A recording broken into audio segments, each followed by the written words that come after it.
दोस्ती। हम सभी लोग अपनी ज़िंदगी में किसी ना किसी से दोस्ती करते हैं और ये सिलसिला पैदा होने के बाद से लेकर के मौत तक चलता ही रहता है। हम लोग हमेशा नए दोस्त बनाते हैं और कुछ दोस्तियां ऐसी भी होती हैं जो उम्र भर तक साथ देती हैं। वहीं पर कुछ दोस्तियां ऐसी भी होती हैं जो बहुत जल्दी ख़त्म हो जाती हैं। लेकिन दोस्ती हर एक इंसान करना पसंद करता है और कोई भी इंसान ऐसा नहीं होगा पूरी दुनिया के अंदर जो ये बात बोल दे कि मैंने कभी भी किसी से दोस्ती नहीं करी। क्योंकि दोस्ती जो है वो इंसान करेगा ही, ये इंसान की बेसिक नेचर है, बेसिक फितरत है।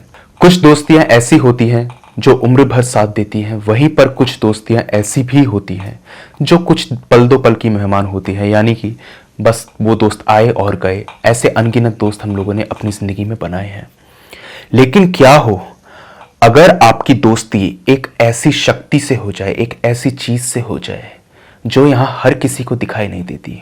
वो चीज़ सिर्फ आपको ही दिखाई देती है और वो आपसे एक मदद चाहती है, एक मदद मांगती है। तो क्या करेंगे आप उस वक्त पर, जब आपको ये मालूम चले कि वो जो चीज़ है वो कोई इंसान नहीं बल्कि एक पिशाचनी है? उस वक्त पर अच्छों के होश उड़ जाएंगे।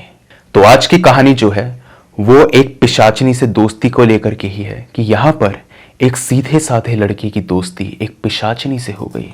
अनजाने में ही सही वो पिशाचनी उसे मिली और उसके बाद में उसकी उससे दोस्ती हुई और उस पिशाचनी ने उससे एक बहुत बड़ी मदद मांगी। तो क्या है पूरा का पूरा इंसिडेंट, मैं आपको बता देता हूँ। ये स्टोरी मेरे साथ शेयर करी है मेरे ही एक सब्सक्राइबर ने जिनका नाम है नरेश। उन्होंने ये स्टोरी बेसिकली शेयर करी है और ये जो इंसिडेंट हुआ है ये उनके एक दोस्त के साथ हुआ है जिसका नाम है विवेक। विवेक के साथ में ये पूरा इंसिडेंट हुआ था और ये जो इंसिडेंट है ये 2018 का है। उस वक्त पर उनके साथ ये हादसा हुआ जम्मू के अंदर। बेसिकली जो विवेक था वो इधर हिमाचल से बिलोंग करता था और वो अपनी फैमिली के साथ में जम्मू शिफ्ट हो गया था। शायद से उनके पापा की जॉब जो थी वो इस किस्म की थी कि उनको यहाँ पर सिटी लगातार बदलनी होती थी। इसी के चक्कर में उनको यहाँ पर अपनी सिटी बदलनी पड़ी और वो जम्मू में आ गए। ठीक है, जम्मू में जहाँ पर उनका घर था वो बेसिकली बाकी सिटी से काफ़ी अलग जगह पर था। कहने का मतलब ये है कि वो जगह इधर खाली थी, सुनसान जगह थी, उधर वो रहा करते थे और आसपास ज़्यादा मकान नहीं थे, हरियाली बहुत थी। ये बात ज़रूर थी कि आसपास हरियाली बहुत थी। विवेक की अगर मैं आपसे बात करूं तो वो इस किस्म का लड़का था जो यहाँ पर शांत रहना और लोगों से अलग रहना पसंद करता था। ये भी कह सकते हैं कि उसकी नेचर इस किस्म की थी ही नहीं या फिर उसकी पर्सनैलिटी इस किस्म की नहीं थी कि लोग उससे ज़्यादा घुले मिले, ऐसा नहीं था उसके साथ। वो हमेशा लोगों से इधर दूरी बना करके रखता था, लेकिन कहीं ना कहीं ये दूरी जो थी वो उसको खलती भी थी कि मेरा कोई दोस्त नहीं है तो मैं किसके साथ यहाँ पर घूमूंगा फिरूंगा, ये चीज़ उसको खलती थी। और वो सोचता था कि काश मेरा भी कोई दोस्त होता जिसके साथ मैं यहाँ पर घूम सकता था। ये वो लगातार सोचता था। विवेक जम्मू जब आया उसके बाद में उसका एक कॉलेज में एडमिशन पक्का हो गया। कॉलेज जाना उसने शुरू किया, वहाँ पर वो कुछ लोगों से ज़रूर मिला और नॉर्मल ही ऐसी दोस्ती वगैरह चलती रही, नॉर्मल बातें वगैरह, क्लासमेट्स हो गए थे उसके। तो उसको मालूम चलता है कि उसका ही एक दोस्त यहाँ पर एक पास की जगह पर रहता है, उसके घर से कुछ 500 या 700 मीटर की दूरी पर, क्योंकि उसका घर बिल्कुल आइसोलेटेड जगह पर था। और इसीलिए जो उसका सबसे करीबी दोस्त भी था वो भी यहाँ पर 500-700 मीटर की दूरी पर रहता था। विवेक कभी कभी उससे बात करता था, कुछ अगर इधर कॉलेज से रिलेटेड बात होती थी तो वही बस बातचीत चला करती थी। एक दिन विवेक ने यहाँ पर पूछा, भाई यहाँ पर आसपास कोई प्लेग्राउंड है क्या, तो मुझे ज़रूर बताना, मुझे खेलने कूदने का शौक़ है। तो वो कहता है, हाँ भाई इधर है एक प्लेग्राउंड है, तेरे घर से कुछ 2 किलोमीटर की दूरी पर पड़ेगा, अगर तुझे ईजी रहे तो तू आ सकता है। अब 2 किलोमीटर ज़्यादा होता है, अगर किसी को प्लेग्राउंड चाहिए और पास में मिल जाए तो ज़्यादा सही रहता है। लेकिन फिर भी विवेक ने सोचा कोई बात नहीं, मैं 2 किलोमीटर भी चला जाऊंगा। उनको खेलने कूदने का काफ़ी शौक था। उन्होंने उससे पूछा क्या तुम्हारी भी कोई टीम वगैरह है, तो उसने कहा हाँ हमारी वॉलीबॉल की टीम है, तू चाहे तो ज्वाइन कर सकता है। तो इधर विवेक जो था वॉलीबॉल का वैसे ही चैंपियन था, तो उसने कहा ठीक है मैं भी तुम्हारे साथ वॉलीबॉल खेलने आऊँगा। बात है 19 जून 2018 की। उस दिन विवेक पहली बार उस ग्राउंड की तरफ अपना रुख करता है। वहां पे वो जा रहा था जहां पर वो प्लेग्राउंड स्थित था। बेसिकली उस जगह पर बहुत सारे पेड़ थे, काफी ज्यादा हरियाली थी और वो प्लेग्राउंड जो था पूरा का पूरा बस ये समझ लीजिए पेड़ों से ही घिरा हुआ था। आसपास बस वो ग्राउंड दिखाई देता था बस, और इससे ज्यादा कुछ नहीं। लोग वगैरह भी वहां पर ज्यादा नहीं आते थे, क्योंकि उसको मैं प्लेग्राउंड क्या बोलूं, अगर जंगल कहूं तो ज्यादा सही रहेगा। बहुत ही ज्यादा पेड़ थे, पूरा घिरा हुआ प्लेग्राउंड। विवेक वहां पर पहुंच गया था और उसको अपना दोस्त वहां पर दिखाई दिया। अब तक उसकी उससे काफी अच्छी दोस्ती हो चुकी थी, काफी अच्छी बॉन्डिंग हो चुकी थी। वॉलीबॉल में वो वैसे ही एक्सपर्ट था। उसने वॉलीबॉल जब खेली तो इधर सभी को उसने हरा दिया। तो सब लोग जो थे इधर विवेक की वाह वाही करने लगे कि वाह तुम तो काफी ज्यादा अच्छे हो खेलने में। ये सब बातें होने लगी, विवेक को भी अच्छा लगा। खैर, उस दिन कुछ शाम के 4:30 बज रहे थे। विवेक वॉलीबॉल खेल करके वापस अपने घर की तरफ आ रहा था। उसको यहाँ पर सेमेस्टर की तैयारी करनी थी, तो इसके चलते वो सोच रहा था कि मैं 4:30 बजे ही वापस आ जाऊं। खेल जो था वो अभी तक खत्म नहीं हुआ था। खेल यहाँ पर 2 घंटे बाद खत्म होना था 6:30, लेकिन विवेक 4:30 ही चला गया, क्योंकि कॉलेज में भी वो काफी ब्राइट था। वो वहां से जा रहा था। जाते टाइम उसको बहुत ही अजीब सी फीलिंग वहां पर आती है कि कोई उसका पीछा कर रहा है। उसको लगता है कोई बात नहीं, क्या पता मेरे दोस्त यार जो हैं वापस आ गए हों। वो इग्नोर करता हुआ आगे चल रहा था। यहां पर तो सब कुछ ठीक था, लेकिन वो एक चीज नोटिस कर रहा था कि जिस जिस तरीके से उसके फुटस्टेप्स आगे बढ़ रहे थे, उसी तरीके से वो जो इंसान या कुछ भी वो चीज थी जो उसको फॉलो कर रही थी, उसके भी फुटस्टेप्स वैसे ही चल रहे थे। जैसे मार्च करते हैं ना सोल्जर्स, जैसे मार्च करते हैं, बिल्कुल सेम टू सेम उसी तरीके से। विवेक जब इस चीज को समझ पाया, वो इसको समझते ही काफी डर गया। उसे लगा कि शायद यहाँ पे चोर उचक्के आ गए हैं, क्योंकि वो एरिया जैसे मैंने आपको बताया पेड़ों से घिरा हुआ था। लोग वहां पर आते ही नहीं थे, और खास तौर से विवेक का घर वो तो सिटी से बहुत ही दूर था, तो गिने चुने वहां पर घर थे। विवेक ने इस चीज को यहाँ पर इग्नोर किया और उसने सोचा थोड़ी देर के बाद में मैं तेज भागना शुरू कर दूंगा और तब देखूंगा क्या ये चीज मेरा पीछा कर रही है या नहीं। उसकी हिम्मत नहीं थी एक भी बार वो पलट करके देख ले, ऐसी हिम्मत उसके अंदर थी ही नहीं। वो चुपचाप आगे बढ़ रहा था और अचानक से उसने यहां पर भागना शुरू कर दिया। बहुत तेज तेज वो भागने लगा, और इसी के साथ साथ जो उसका डर था वो उसके सामने आ गया। वो जो चीज थी जो उसका पीछा कर रही थी, वो भी उसके पीछे उसी स्पीड से भागना शुरू कर देती है। और इसी के साथ साथ उसे पायल की छम छम की आवाज सुनाई दे रही थी, यानी कि वो कोई आदमी नहीं, कोई औरत थी जो उसका पीछा कर रही थी। विवेक उस ग्राउंड से फटाफट से बाहर निकला, और बाहर निकल करके उसने बस एक नजर पीछे मुड़ करके देखा, तो उसे वहां पर सिर्फ एक परछाई सी दिखाई दी। और वो भी परछाई ज्यादा क्लियर नहीं थी, क्योंकि उधर जो पेड़ों की जो परछाई थी वही उस शैडो को ओवर शैडो कर रही थी, तो इसीलिए उसको ध्यान से कुछ दिखाई नहीं दिया। वो इस चीज को इग्नोर करके भागना चाहता था, वो वहां से चला गया। विवेक घर आया और इसी बारे में सोचता रहा कि आखिर वो लड़की थी कौन, क्योंकि वो लड़का तो नहीं था, और लड़की अगर उसका पीछा कर रही है तो उसे लगा कि शायद वो कोई चोर नहीं होगी, उसको शायद कोई जेन्युइनली ही हेल्प चाहिए होगी जो वो मेरा पीछा कर रही थी, और मैंने उसको इग्नोर कर दिया। मुझे ऐसा नहीं करना चाहिए था। विवेक इसी चीज को सोचते सोचते सो गया। अगले दिन दोबारा से उसके दोस्त ने उसे कॉल किया और कहा, भाई आ रहा है तू उधर? तो उसने कहा, हाँ भाई मैं आ जाता हूँ, और आज मैं तुम लोगों के साथ ही जाऊंगा। विवेक का प्लान काफी सही था। उस दिन विवेक जो था वो अपने दोस्तों के साथ ही वहां से बाहर निकला। बाहर निकलते हुए उसे यहां पर एक बैनियन ट्री, यानी कि जो बरगद का पेड़ होता है, वहां पर कोई बैठा हुआ दिखाई दिया।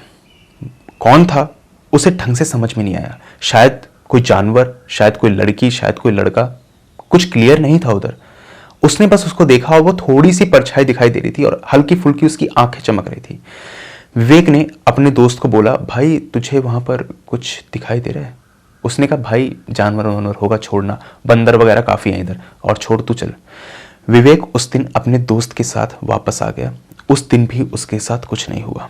अगले दिन विवेक जब वहां से वापस खेल करके आ रहा था, तो उसका दोस्त उसके साथ नहीं था, वो अकेले ही आ रहा था। उसे लगा कि वो जो लड़की थी, जो भी वो लड़की थी, वो चली गई है, और उसको अगर मदद वगैरह चाहिए होगी या कोई भी बात करनी होगी, उसने किसी और से कर ली होगी। तो वो जो चीज़ थी वो सिर्फ मेरा वहम था, और मुझे इतना सीरियस नहीं होना। विवेक इस चीज़ को सोचते हुए अपने घर आ रहा था। अचानक से उसे यहाँ पर 2 पैर हिलते हुए दिखाई देते हैं बरगद के पेड़ के ऊपर, जैसे कोई बैठ करके अपने पैर नहीं हिलाता, सेम उसी तरीके से पैर हिल रहे थे और एक बहुत ही सुरीली आवाज़ उसको सुनाई दे रही थी, जैसे कोई गाना गा रहा है, और वो किसी आदमी की आवाज़ नहीं, किसी औरत की आवाज़ थी। विवेक चुपके से देखने की कोशिश करता है कि आखिर उस बरगद के पेड़ के ऊपर बैठा कौन है। बहुत ही ऊंचा पेड़ था वो, और इतना आसान नहीं था किसी का भी उस पर चढ़ना, और इतनी ऊपर चढ़ के आखिर कोई लड़की गाना क्यों गाएगी और ऐसी हरकत क्यों करेगी, उसे यही लग रहा था। वो नीचे से उस लड़की को देखने की कोशिश करता है। अचानक से वो लड़की अपने चेहरे को मोड़ के विवेक की तरफ देखती है और देख करके स्माइल पास करती है, और विवेक को उसकी स्माइल जो थी वो काफ़ी ज़्यादा अच्छी लगी। इसी के साथ में उस लड़की की जो आंखें थी वो काफ़ी बड़ी बड़ी थी, बहुत सुंदर उसकी आंखें थी, और वो हंस रही थी। विवेक इसी चीज़ को देख रहा था और नीचे से वो चिल्लाता है और पूछता है, तुम कौन हो और बार बार मुझे क्यों दिखाई देती हो? उस दिन तुम ही थी ना जो मेरा पीछा कर रही थी। वो लड़की सिर्फ ये बोलती है और उसके बाद दोबारा से गाना गाना शुरू कर देती है। नीचे से न जाने विवेक क्या क्या बोल रहा था उस लड़की को ऊपर से नीचे बुलाने के लिए। बहुत कुछ वो बोल रहा था ताकि वो लड़की नीचे आए। कह रहा था, तुम नीचे आओ, मुझे तुमसे बात करनी है, आखिर तुम मुझे परेशान क्यों करती हो, ये सारी बातें। लेकिन वो लड़की उसकी बात नहीं सुन रही थी। विवेक ने सोचा, ये कोई पागल लड़की है, इसको इग्नोर करता हूँ और मैं चला जाता हूँ, या फिर ये इधर ही जंगल वगैरह में रहती होगी और इसको इग्नोर करना ही सही है। वो चला जाता है। अगले दिन भी उसको वो लड़की दिखाई देती है। वो उधर बरगद के पेड़ पे बैठी हुई थी, और इस बार उसका पूरा शरीर विवेक को दिखाई दे रहा था। वो जो पेड़ था वो ज़्यादा घना नहीं था जहाँ पर वो बैठी थी, तो इसीलिए विवेक उसको पूरा देख पा रहा था। आज वो लड़की नीचे उतर करके विवेक के सामने आ जाती है। जैसे ही विवेक उस लड़की को देखता है वो बिल्कुल पागल हो जाता है। हद से ज़्यादा सुंदर लड़की थी वो। कहते हैं ना, अप्सरा, वही अप्सरा थी जो मानो स्वर्ग से उतर के आई हो। बहुत सुंदर लड़की थी, और एक चमक उसके अंदर साफ दिखाई दे रही थी, जैसे कि एक एंजल होती है ना, कुछ उस किस्म की चमक। अलग ही तरीके से उसका शरीर यहाँ पे ग्लो कर रहा था, जैसे वो कोई एक दिव्य आत्मा हो। इस तरीके से विवेक उससे पूछता है, तुम आखिर हो कौन जो मुझे इतना परेशान करती हो? क्यों तुम बार बार मेरे सामने गाना गाती हो? क्यों तुम मेरा पीछा करती हो? आखिर मैंने तुम्हारा क्या बिगाड़ा है? मुझे बताओ, तुम क्या चाहती हो? क्या तुम कोई चुड़ैल हो? वो लड़की कहती है, तुझे मैं चुड़ैल दिखती हूं? अगर अपना सच बताऊंगी ना तो मानेगा नहीं। चुपचाप यहां से चला जा, जा और वापस मत आइयो। विवेक को बड़ा अजीब लगता है कि आखिर ये लड़की ऐसे क्यों बोल रही है, लेकिन फिर भी विवेक वहां से चुपचाप चला जाता है। घर आने के बाद में विवेक के मन के अंदर से उस लड़की के ख्याल जा ही नहीं रहे थे। वो लगातार सिर्फ उसी के बारे में सोच रहा था, उसकी वो स्माइल और जिस तरीके से उसकी शरीर की बनावट थी, और इसी के साथ साथ जो उसके शरीर का ग्लो था वो उसे साफ साफ याद था। वो उससे मिलना चाहता था, और कुछ भी करके वो सिर्फ उसको एक बार पाना चाहता था, उससे मिलना चाहता था। विवेक सोचता है, अगर सच में वो कोई चुड़ैल हुई या कोई ऐसी शक्ति हुई जिसको मैं जानता नहीं तो मेरा क्या होगा। विवेक इसी चीज को सोच रहा था, और इन्हीं ख्यालों में डूबे हुए कि मुझे उससे मिलना चाहिए नहीं मिलना चाहिए, वो सो जाता है। अगले दिन वो दोबारा से वॉलीबॉल का मैच खेलने जाता है, और इस बार वो अपने दोस्त के साथ वापस आ रहा था। उसे वो लड़की दोबारा से इधर बरगद के पेड़ के ऊपर बैठी हुई दिखाई देती है। अब वो अपने दोस्त को बोलता है, भाई तू देख पा रहा है उस लड़की को? वो मुझे रोज दिखती है, हद से ज्यादा सुंदर है, न जाने क्या चाहती है वो, और क्यों मेरे पीछे पड़ी है। वो कहता है, भाई किस लड़की की बात कर रहा है तू? यहाँ पे कोई नहीं है, तेरे मन का वहम है ये। तू इतना आइसोलेटेड रहता है, तू दुनिया से कट के रहता है, इसलिए तेरे साथ ऐसा हो रहा है। तू एक काम कर, इन सब ख्यालों को छोड़ और कल के मैच की तैयारी कर। हम लोग आज बहुत बुरी तरह हारे हैं भाई, और ये जो चीज़ है ना ये बर्दाश्त के बाहर है। विवेक कहता है, भाई मैं मजाक नहीं कर रहा हूँ, उस लड़की ने मेरे से बात की है, वो देखो बैठी हुई है। उसका दोस्त मन मार के ऊपर देखता है, ऊपर कोई नहीं था। कहता है, भाई तू एक काम कर, घर जाके रेस्ट कर। तू बहुत पढ़ाई करता है और इसी के चलते तेरे साथ ऐसा हो रहा है। तू घर चला जा और एक दो दिन तू मत आ। विवेक घर जाता है और यही सोचता है कि आखिर उसके दोस्त को वो लड़की दिखाई क्यों नहीं दी। इन्हीं सब बातों को सोचते सोचते वो सो जाता है, और उसे आज एक अजीब सा सपना आता है जहां पर वो लड़की उसके सामने लाल साड़ी में आती है और उससे कहती है, अगर मुझसे मिलना है, मुझसे बात करनी है तो कल अपने दोस्त को लेकर मेरे पास मत आना। मैं सिर्फ तुमसे बात करना चाहती हूँ, अगर ये शर्त मंजूर हो तो कल आ जाना। विवेक को लगा ठीक है। आज विवेक दोबारा से जब वॉलीबॉल का मैच खेलने गया तो वो जल्दी ही वहाँ से वापस आ गया, कुछ 1 घंटे के बाद ही आ गया, और उसे आज वो लड़की दोबारा से दिखाई दी। जब विवेक को लड़की दिखाई दी तो आज उसने पूछ लिया कि तुम हो कौन। उसने कहा तुम पिशाचनियों में मानते हो? उसने कहा पिशाचनी, वो जो भूत प्रेत होते हैं वही? कह रही हाँ, उस तरीके से तो नहीं, लेकिन हाँ मैं पिशाचनी हूँ, एक ऐसी पिशाचनी जिसको एक साधु ने यहाँ पर कैद कर लिया है। मैं अपनी मर्जी से कुछ नहीं कर सकती, मैं सिर्फ और सिर्फ बरगद के पेड़ों पर रहती हूँ। अब तक विवेक को इसका कोई अंदाजा नहीं था कि वो क्या बोल रही है। उसने भूत प्रेत पिशाचनी इनका थोड़ा बहुत नाम तो सुना था, ओवरव्यू सा था उसको, लेकिन डीप इंफॉर्मेशन नहीं थी। ये चीज विवेक को बाद में मालूम चलती है कि वो एक वट यक्षिणी है। वट यक्षिणी का मतलब मैं आपको बता देता हूँ। वट यक्षिणी वो होती हैं जो यहाँ पर बरगद के पेड़ के ऊपर मिलती हैं। अलग अलग तरीके की यहाँ पर यक्षिणियाँ होती है, 36 अलग अलग टाइप्स की होती है। जैसे आप कर्ण पिशाचनी वगैरह, रति प्रिया यक्षिणी, इन सब का आपने नाम सुना होगा, ये कॉमन है। लेकिन ये जो है कर्ण पिशाचनी भी, ये भी एक यक्षिणी की ही कैटेगरी है। कर्ण पिशाचनी और यक्षिणी अलग अलग नहीं है। तो वो कहती है कि मैं एक पिशाचनी हूं। बाद में विवेक के साथ में जब ये हादसा पूरा खत्म हो जाता है तो उसको मालूम चलता है कि वो एक वट यक्षिणी है। विवेक उससे कहता है तुम्हें मुझसे क्या चाहिए? तुम आखिर मुझे क्यों परेशान करती हो, और मैंने तुम्हारा क्या बिगाड़ा है? मेरे से कोई गलती हो गई है तो मुझे बताओ। उसने कहा नहीं, तुमसे कोई गलती नहीं हुई, लेकिन मेरी मदद सिर्फ तुम ही कर सकते हो, क्योंकि तुम्हारे पास कुछ ऐसी शक्तियां हैं जिसके चलते तुम मुझे देख सकते हो, बाकी लोग नहीं। दरअसल विवेक बचपन से ही कुछ इस किस्म का लड़का था कि उसे यहाँ पर मरे हुए लोग या भूत प्रेत दिखाई देते थे। अक्सर जो उसके घर परिवार के अंदर मौतें हो चुकी थी वो मरे हुए लोग उसको दिखते थे, और कई बार ऐसे इंसिडेंट्स भी हुए हैं जहां पर मरे हुए जो उसके पूर्वज हैं उन्होंने आकर के उसको सपने में या फिर डायरेक्टली आकर के ये बात बताई है कि उन्हें क्या प्रॉब्लम है और किस तरीके से उन्हें यहाँ पर छुटकारा मिलेगा। ये चीज चलती रहती थी, लेकिन कभी भी कोई पिशाचनी उसके पीछे नहीं पड़ी, और इतनी ज्यादा डेस्परेट कभी नहीं हुई कि वो इधर कहे कि तुम ही मेरी मदद कर सकते हो। अगर कोई उसको बचपन में दिखता भी था और विवेक इधर मना कर दिया करता था या फिर वो उसको देखना नहीं चाहता था, तो अगली बार उसको वो चीज दिखाई नहीं देती थी। ये चीज उसके घर वालों को भी पता थी, लेकिन कभी भी ये कोई सीरियस इशू नहीं बना। विवेक इस चीज को जानता था, लेकिन फिर भी अनजान बनते हुए पूछता है तुम्हें मुझसे चाहिए क्या? वो कहती है तुम इतने भोले मत पड़ो, मैं पिशाचनी हूं, मैं जानती हूं कि तुम ही सिर्फ मेरी मदद कर सकते हो। तुम जो चाहोगे मैं वो तुम्हें दूंगी, बस मेरा एक काम तुम्हें करना होगा। तो वो कहती है कि इधर एक कब्रिस्तान में एक अघोरी रहता है जिसके पास में एक खोपड़ी है। वो खोपड़ी तुम मुझको ला करके दे दो, बदले में तुम जो चाहोगे मैं तुम्हें दूंगी। विवेक को लगता है सौदा बुरा नहीं, लेकिन कौन मौत के मुंह में अपना हाथ डाले।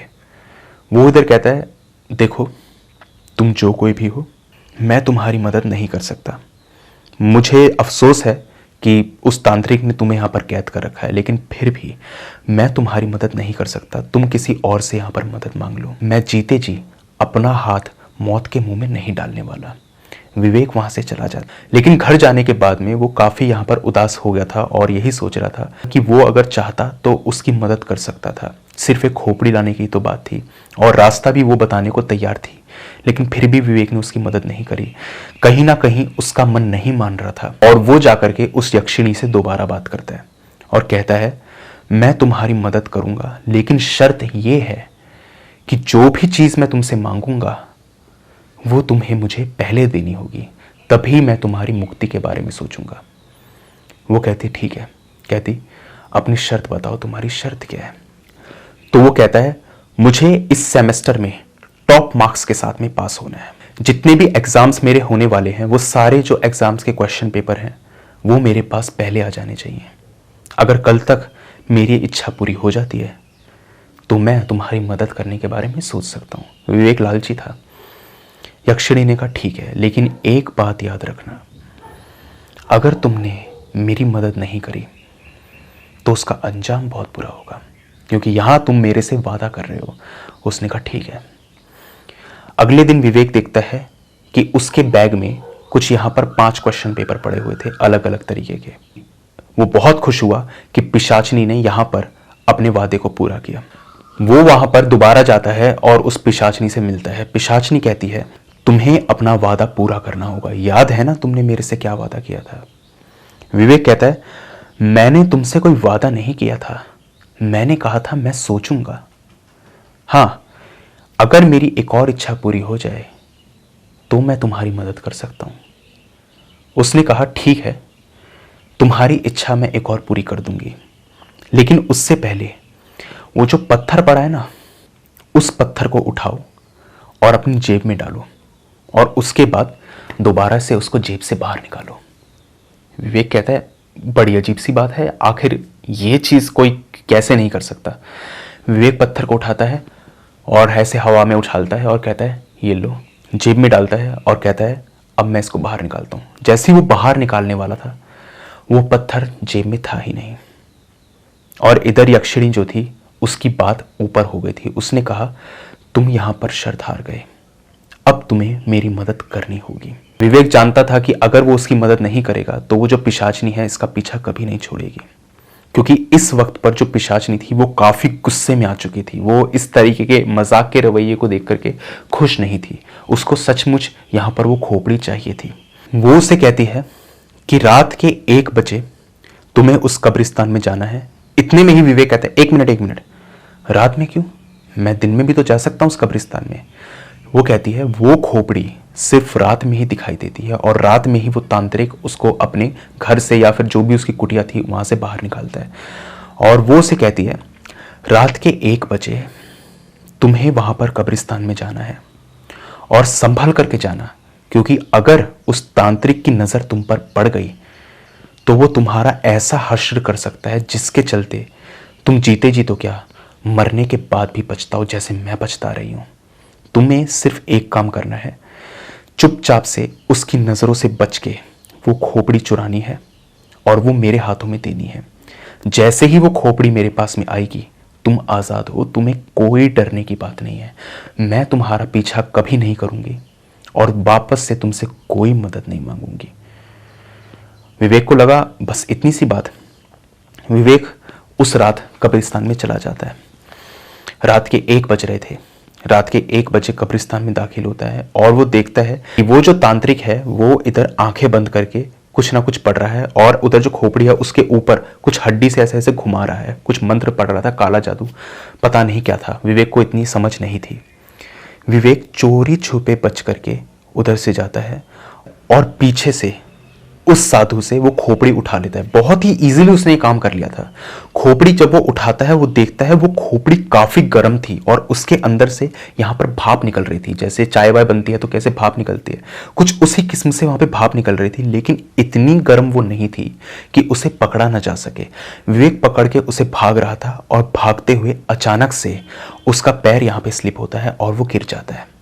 गिर के जैसे ही वो दोबारा से उठता है और उस खोपड़ी को पकड़ता है, उसे सामने दिखाई देता है कि अब तक जो गेट बहुत छोटा था वो काफी बड़ा हो चुका है। इतना बड़ा वो गेट था कि किसी बिल्डिंग से छोटा नहीं था वो। विवेक के लिए वो चढ़ना काफी मुश्किल था और इसी के साथ साथ उस खोपड़ी के अंदर से आवाजें आ रही थी, जैसे कोई चिल्ला रहा हो, दर्द में कोई करहा रहा हो, कोई हंस रहा हो। और इसी के साथ साथ इधर से सफेद धुआं और इधर से काला धुआं वहां से निकल रहा था। कुछ अलग ही किस्म की खोपड़ी थी वो। किसकी खोपड़ी थी इसके बारे में विवेक को बाद में मालूम चलता है। विवेक वो खोपड़ी उठाता है और अचानक से सामने दिखता है कि पिशाचनी उसके सामने खड़ी है और आज वो एक बहुत ही भयानक रूप में उसके सामने थी। अब तक जो पिशाचनी उसे बहुत सुंदर दिखाई देती थी वो बेहद डरावने रूप में उसके सामने थी। बहुत लंबे बाल थे और उसकी हाइट एक आम औरत से ज्यादा थी। वो विवेक को बोलती है खोपड़ी मुझे दे और तू चला जा। विवेक उसे खोपड़ी देता है और वहां से भागने की कोशिश करता है। भाग करके जैसे ही वो कब्रिस्तान से बाहर जाता है उसे एक चीख सुनाई देती है किसी आदमी की। पीछे मुड़ के वो देखता है कि वो जो तांत्रिक है वो मर चुका है। उसको उधर पिशाचनी ने मार दिया है और उसको उसने किसी हथियार से या किसी तरीके से नहीं मारा था, वो ऑटोमेटिकली ही यहाँ पे मर चुका था। किस तरीके से मर गया था ये उसके लिए आज भी एक रहस्य है। इसके बाद में वो पिशाचनी उसे कुछ 2-3 दिन के बाद दिखाई देती है और वापस से उसी रूप में। उसके हाथ में वो खोपड़ी थी जिसके अंदर से आज भाप नहीं निकल रही थी। विवेक उससे पूछता है, तुम्हें आखिर इस खोपड़ी की ज़रूरत क्या थी? वो कहती है, मैं तुम्हें सब बताऊंगी, लेकिन उससे पहले मुझे तुम्हें शुक्रिया अदा करना है। वो उसके सामने हाथ जोड़ करके उसे शुक्रिया अदा करती है और कहती है, तुमने मुझे यहाँ पर आज़ाद कराया है और मैं हमेशा हमेशा के लिए तुम्हारी आभारी रहूंगी। तुम जो कुछ भी जानना चाहते हो मैं तुम्हें सब बताती हूँ। दरअसल उस लड़की ने यहाँ पे बताया था कि वो इधर काला जादू वगैरह किया करती थी और काले जादू के चलते उसको एक दिन यहाँ पर आत्महत्या करनी पड़ गई। वो बहुत दुखी हो चुकी थी और वो काला जादू जो था वो उसी के ऊपर उल्टा पड़ रहा था, जिसके चलते उसको यहाँ पर आत्महत्या करनी पड़ गई। आत्महत्या करने के बाद उसे लगता था कि उसकी जितनी भी प्रॉब्लम्स है, जितनी भी टेंशन है वो दूर हो जाएंगी, लेकिन ऐसा नहीं हो पाया। विवेक ने पूछा, तुम यहाँ पर काला जादू क्यों करती थी? तो उसने कहा, मुझे एक लड़के से प्यार था, मैं उसे पाना चाहती थी, लेकिन वो मेरे प्यार को यहाँ पर एक्सेप्ट नहीं करना चाहता था, जिसके चलते मुझे यहाँ पर काले जादू का सहारा लेना पड़ा, जो कि बहुत गलत था। मैं यहाँ पे मर गई और मरने के बाद में उस तांत्रिक ने मुझे यहाँ पर अपना गुलाम बना लिया। गुलाम बनाने के बाद में न जाने उसने मेरे साथ क्या किया क्या नहीं किया कि मैं यहाँ पर एक यक्षिणी बन गई। उसने मुझे एक यक्षिणी बनाया और मुझे एक बरगद के पेड़ के साथ में बांध दिया, जिसके चलते मैं एक यक्षिणी में कन्वर्ट हो गई। तो वो वट यक्षिणी वाली जो बात मैंने आपसे कही थी वो इधर सामने आती है, क्योंकि उसको जो था उस तांत्रिक ने यहाँ पर ऐसे कैद कर लिया था। इसी के साथ साथ उस औरत ने यह भी कहा कि उस खोपड़ी के अंदर बहुत सी आत्माएं और भी कैद थी। कई सारी आत्माओं को उसने यहाँ पर कैद कर रखा था, अपना गुलाम बनाता था और लोगों के ऊपर काला जादू टोना टोटका करता था और इससे वो पैसा कमाता था। उस खोपड़ी को पाने के बाद में उसने उन सभी आत्माओं को यहाँ पर आज़ाद कर दिया और आज वो भी बिल्कुल यहाँ पर आज़ाद है, बिल्कुल फ्री है। उसने ये बात कही कि ये जो खोपड़ी है ये दरअसल मेरी ही है।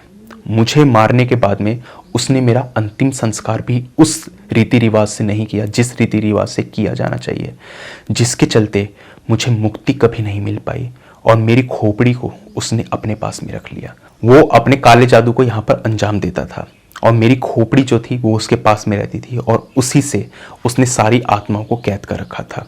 बस डर उसको इसी बात का था कि कोई उससे कभी खोपड़ी ना छीन ले। शायद ओवर कॉन्फिडेंस था, क्या था, उसे कभी नहीं लगा कि कोई उसके पास आ सकता है। लेकिन तुमने विवेक इतनी आसानी से उससे खोपड़ी छीन ली, जिसकी दाद तो मुझे देनी ही पड़ेगी। मैं कभी भी उसके आसपास नहीं मंडरा सकती थी क्योंकि मैं उसकी गुलाम थी। तुम जाकर के उससे खोपड़ी लेकर आए और सिर्फ तुमने मुझे ही नहीं, ऐसी न जाने कितनी आत्माओं को यहाँ पे आज़ाद किया। वो विवेक को यहाँ पर बहुत शुक्रिया अदा कर रही थी और कहती है, तुम जिंदगी में हमेशा तरक्की करो और हमेशा खुश रहो। इसके बाद वो गायब हो गई। कुछ यहाँ पर 1-2 बार और उन्हें वो दिखाई दी। एक बार ऐसे ही विवेक जो थे अपनी मासी के घर से वापस आ रहे थे तो उन्हें रास्ते में वो खड़ी हुई दिखाई दी थी और काफ़ी खुश थी। कुछ इसी तरीके से 1-2 बार और दिखाई दी और उसके बाद कभी भी विवेक को वो दोबारा नहीं दिखी। विवेक कहते हैं शायद से उसको यहाँ पे मुक्ति मिल चुकी है, या फिर वो अगर यक्षिणी थी तो वो वापस से उसी योनि में जा चुकी है जिस योनि से यक्षिणियां आती हैं। वो वापस से अपनी यक्षिणी योनि में जा चुकी है, ऐसा विवेक का मानना है, क्योंकि बाद में उन्होंने काफ़ी कुछ इसके बारे में पढ़ा था और उसके बाद में हमेशा से उनके साथ में सिर्फ अच्छा ही होता है। बहुत सी बातें उनके साथ में अच्छी हुई हैं, जैसा उसने कहा था वैसा हुआ। तो ये था पूरा का पूरा इंसिडेंट पिशाचनी से दोस्ती को लेकर के, कि किस तरीके से एक इंसान ने यहाँ पर एक पिशाचनी से दोस्ती करी और उस पिशाचनी ने उस व्यक्ति से मदद मांगी कि वो उसे आज़ाद कर दे। तो ये पूरा का पूरा इंसिडेंट जो था एक घटा था विवेक के साथ में 2018 में, और उसके बाद से ही उनकी ज़िंदगी जो है बहुत अच्छे से कट रही है और वो बहुत खुश है। जैसा कि हम लोग देखते हैं कि यक्षिणियाँ, कर्ण पिशाचनियों के बारे में जब भी हम पढ़ते हैं तो हम देखते हैं कि इनकी स्टोरीज के अंदर लोग काफ़ी ज़्यादा दुखी होते हैं, लेकिन ये कम्प्लीटली अपोजिट थी, जहाँ पर उनके लिए सिर्फ अच्छा ही हुआ जब से वो उससे मिले। तो ये पूरा का पूरा इंसिडेंट मेरे साथ शेयर किया था नरेश ने, जो हमारे सब्सक्राइबर हैं। बाकी अगर आपके पास में भी कोई ऐसा ही रियल हॉरर और क्रीपी इंसिडेंट है तो आप शेयर कर सकते हैं मेरे साथ मेरी जीमेल आईडी पर, यहाँ पर ऊपर आपको दिखाई दे रही होगी। इसी के साथ साथ आप उस स्टोरी को मेरी इंस्टा आईडी पर भी शेयर कर सकते हैं। दोनों का ही लिंक मैं डिस्क्रिप्शन बॉक्स में ड्रॉप कर दूंगा। दोनों ही प्लेटफॉर्म्स में से जिस भी प्लेटफॉर्म पे आप कंफर्टेबल हो वहाँ पे जा कर के अपनी स्टोरी मेरे साथ साझा कर दीजिए। बस रिक्वेस्ट आपसे इतनी रहेगी कि जब भी अपनी स्टोरी को भेजें तो जितना डिटेल में हो सकता है उतना डिटेल में भेजिए, ताकि उन इवेंट्स को मैं उसी तमीज़ और उसी तहजीब के साथ आपके सामने रख सकूं जिस तरीके से आपने उन्हें मुझे भेजा है। तो ये मेरी आपसे रिक्वेस्ट रहेगी। और अगर आपको यहाँ पर टाइप करने में प्रॉब्लम है तो आप इंस्टाग्राम पे मुझे वॉइस मैसेज के द्वारा भी अपनी पूरी स्टोरी भेज सकते हैं। बाकी आप मुझे ज़रूर बताइए कि आपको ये स्टोरी कैसी लगी। तो आज की वीडियो के अंदर तो बस इतना ही था। अब मुझे दीजिए इजाज़त, मिलता हूँ जल्द ही आपसे एक अगली वीडियो में। तब तक के लिए टेक केयर, गुड बाय।